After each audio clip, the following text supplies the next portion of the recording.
Moin Leute, ich bin's wieder.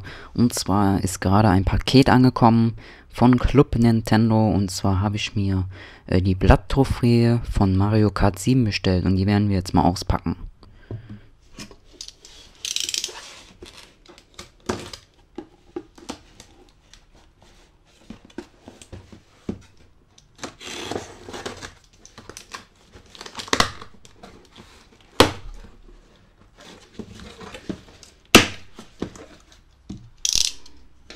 So. Erstmal ein schöner Brief von Club Nintendo. Hier meine Rechnung, die kommen mal weg. So. Hinten ist nix. Und da ist das Stück auch schon. Hier. Einmal die Blatt Trophäe. Jo. Machen wir das mal auf.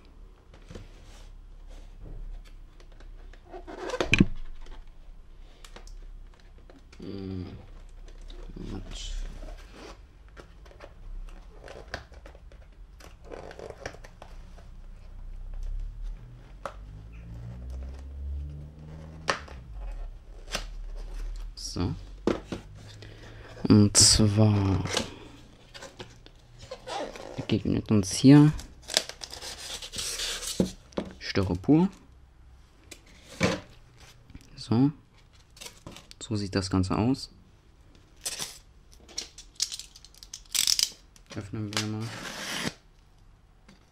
Ich öffne das Ganze jetzt einmal.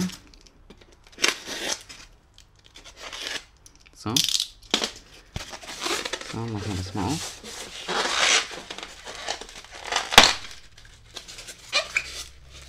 Da ist das Ganze. Sieht sehr schick aus.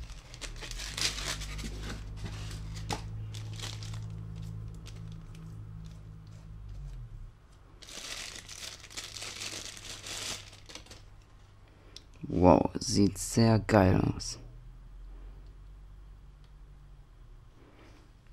Mal die Rückseite. Sieht richtig stark aus.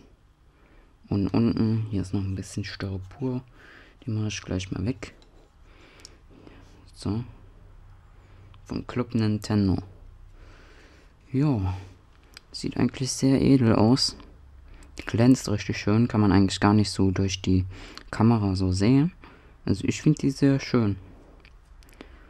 Okay, das war's von meinem Video. Vielen Dank fürs Zuschauen und tschüss.